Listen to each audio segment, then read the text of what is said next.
students. We were discussing the syllabus of English language, and we said basically we have 4 questions that we have to answer for your board exams. And the first one is a composition, second one is a report writing, and it also consists of a proposal writing and so on. And then the third question is a set of grammatical questions or rewriting sentences and use of correct prepositions and the correct form of the words. Then the fourth, I said, is a question 4 consists of a comprehension, where an unseen passage is given to you and you will be tested, your understanding ability of English language will be tested. So for this purpose, various exercises are given, and the first one I said was a vocabulary test.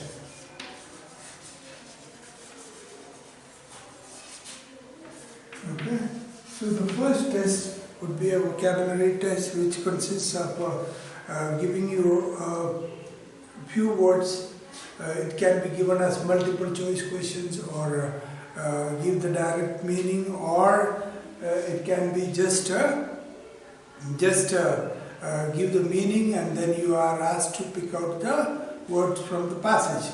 And we, for the council exams, will be asked to pick out the word with the similar meanings from the passage. So that is easier for you. Okay, next exercise I said is writing sentences.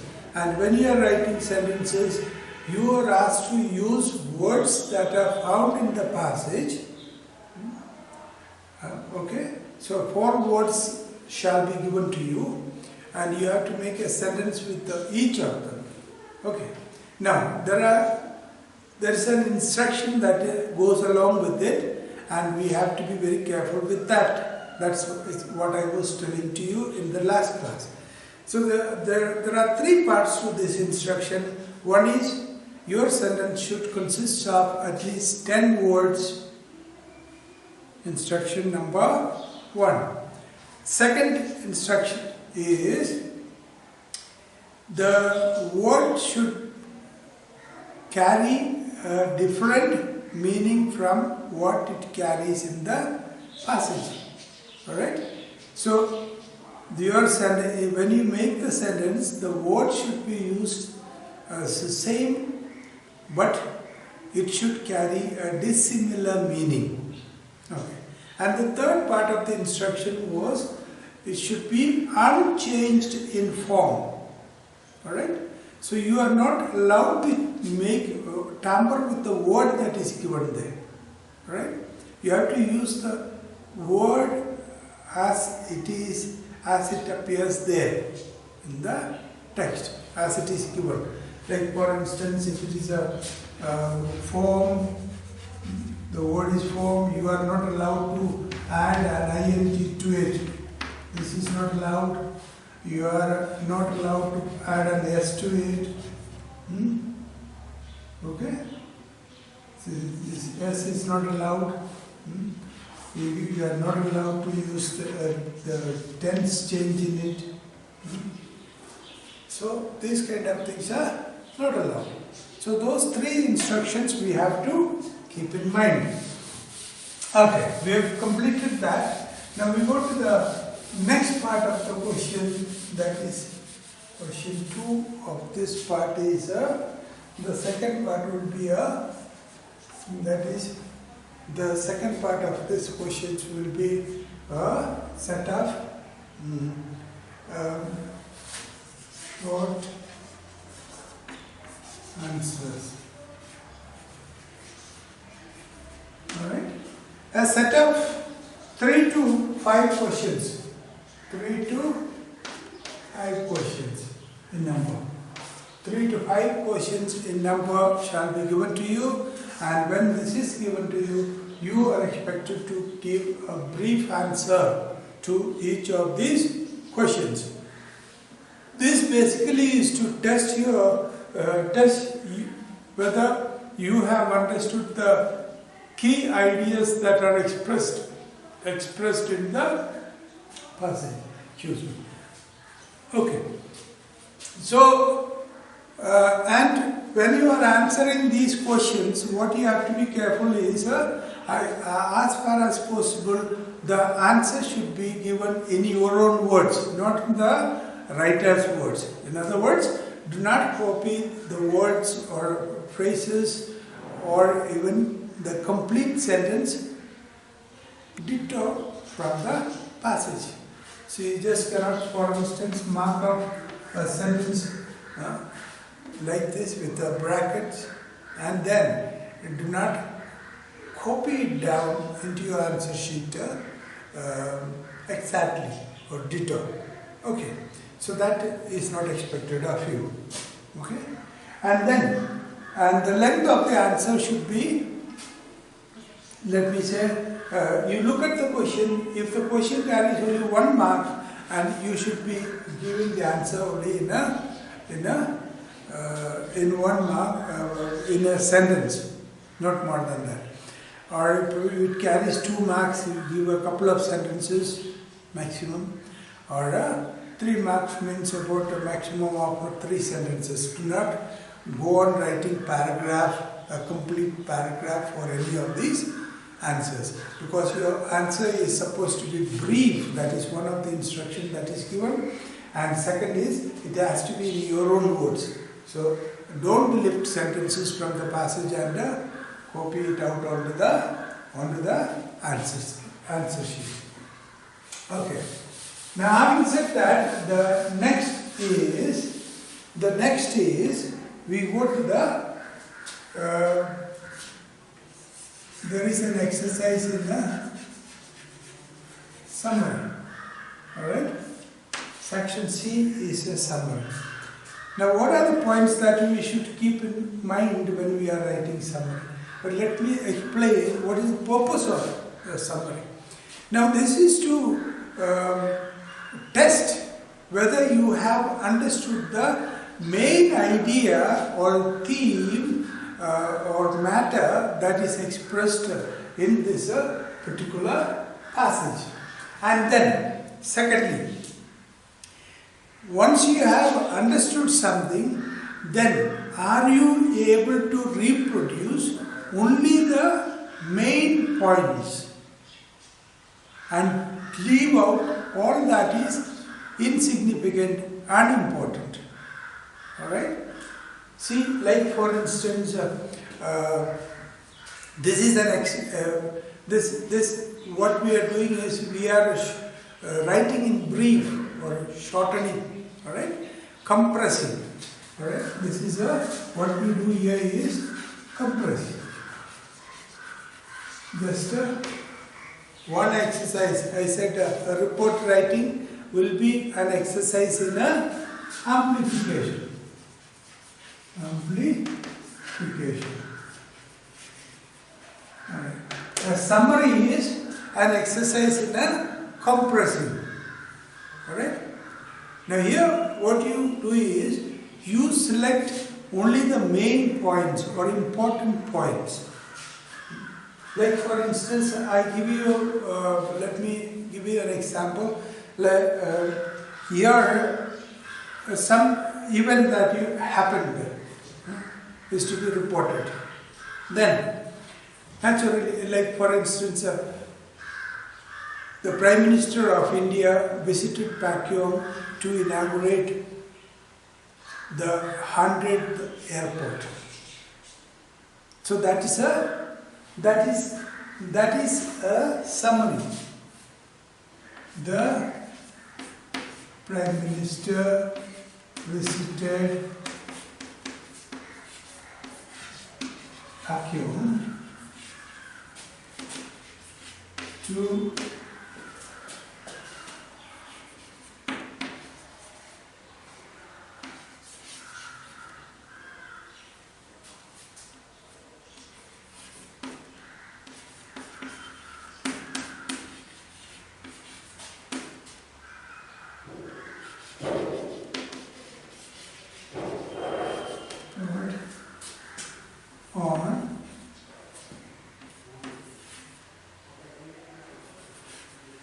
let's say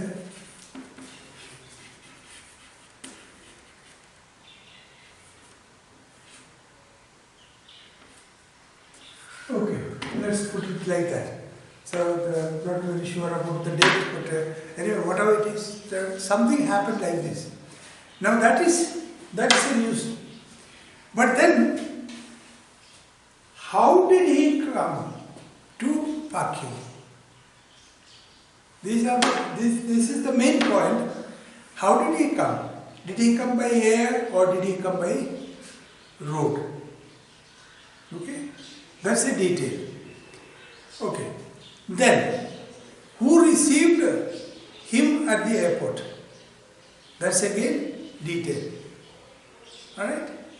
And then how long did he spend? Where all did he visit? And did he make a public address? These are all insignificant details when we are talking about a summary. Alright? So you write only the important ideas, important theme, and then you leave out the details. The details have to be left out. Leave out the details.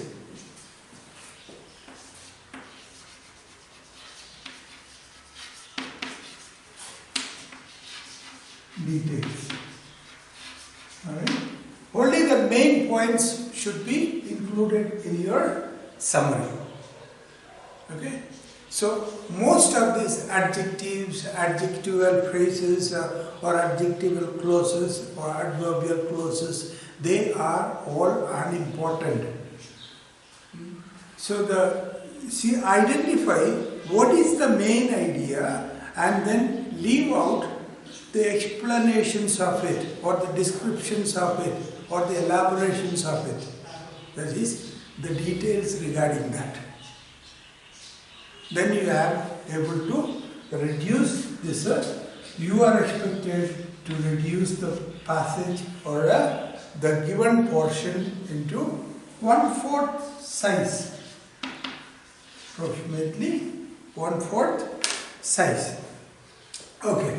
So, summary writing is an exercise in a compressing. Okay. Now, you are expected to summarize. Now, let's say if the passage is about 400 words, you are asked to summarize it by about 100 words. In about 100 words. And there are some rudiments that you should follow. Rudiments rudiments means basic instructions. Okay. Basic instructions. Okay. That is, one is you should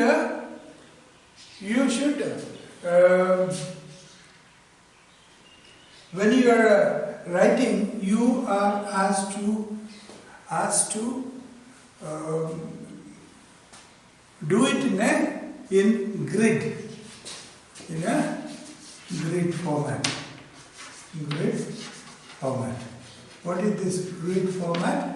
You divide the rows into columns. Alright? So you are getting lined papers. Isn't it? And these rows are already there. Now you have to draw columns. So make this into 5 columns. 5 columns into 20 lines or 20 rows is equal to 100. Is that clear? When you are writing your first draft, see, first you have to write a draft. When you are writing the draft, you have to do it in a draft means first copy. When you are writing a summary, you should make 2 copies. So either you call it a draft and then second one is called fair. Alright? Fair copy. Alright? So make sure you do it twice, and the first time you do it, you count the words, you divide the lines into 1, 2, 3, 4, 5. 5 columns. Understood? And in one column, you should have only one word. You should have only one word. Even if it's a word which has only one letter. For instance, the word I is a word, though it is got only a single letter. So therefore, you should put on I alone in one grid. Understood? You, just because it's a single lettered word, you should not add another word along with that. That will be wrong. Okay. Therefore, so that we have to ensure. The fair, when you are writing the rough or the draft. Draft or it's also known as a rough. So that's your draft or a rough work. And then it will become convenient for you as well to count the words. See, because you have got 5 columns, 20 rows, so all that once that work is done, you know exactly how many words you have. So if you want to add word or delete word, that's always possible. Then, having done this, next what you should do is, you should reduce this into, you should write out the fair. The second part is, the second time you write is a fair. When you write the fair, what you must do is write that out as a single paragraph. This 100 words should be written, not in columns and rows, but as a single paragraph. Understood? As sequentially arranged sentences, collection of sentences make a paragraph. So it is finally presented as 100 words. And then at the end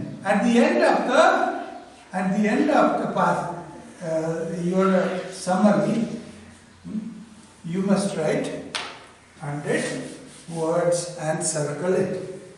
100. What is the number of words you have in your summary? You write that out and put that in a circle. These are the basic things that you should follow when you are writing a summary for your examination.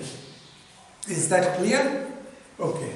So that is your fourth question. Besides this,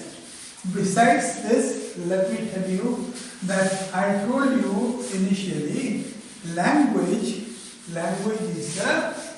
is a skill, and we are basically developing, in language learning, we are developing these 4 basic skills. 4 basic skills. And there shall also be an instructional, so these are exercises in writing, isn't it? Mostly writing. Test of your ability in writing and understanding the written language. And for your listening skill,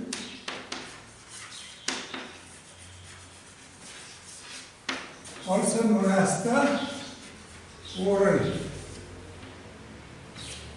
and your speaking. Speaking is also known as the oral skills.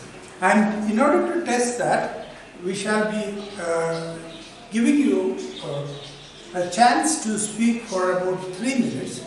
3 minutes on a variety of topics. a variety of topics which include the various types of speech, like for instance narrative or descriptive and so on.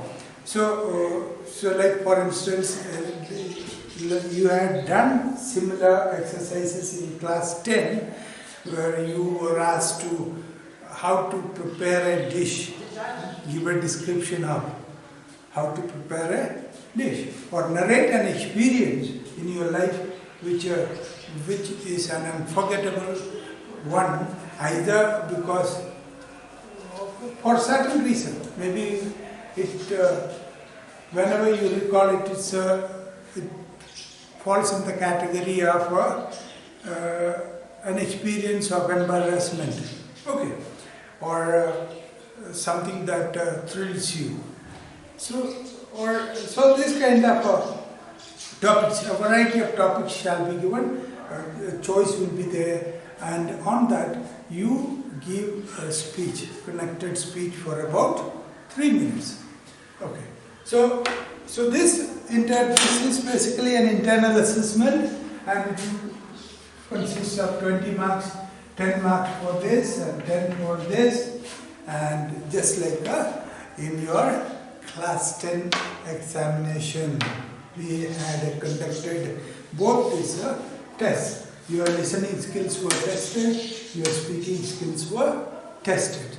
So this is the way in a language course, we basically develop in this teaching learning process, we develop the 4 basic skills of a language. Alright? The first listening skill, speaking skill, then reading and writing. These are the 4 basic skills that we are learning, and over these 2 years we shall be basically practicing and improving all these 4 basic skills. Is that clear? Okay. So that's exactly what our syllabus for this class 11 as well as for class 12. We shall be doing a number of exercises, and over the years, the next 2 years,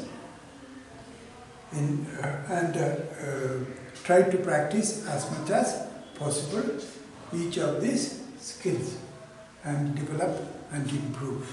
Okay. Now, the next class onwards, now we have an overview of the syllabus. Now you have understood it. Now we have to practice various exercises that are given in your text. For instance, composition has to be practiced, then comprehension has to be practiced, then report writing, review writing, personal profile, statement of purpose, personal profile, statement of purpose, and proposal writing. All these topics we shall cover one by one. Alright? So from the next class onwards, we shall deal with individual topics. Until then, stay safe.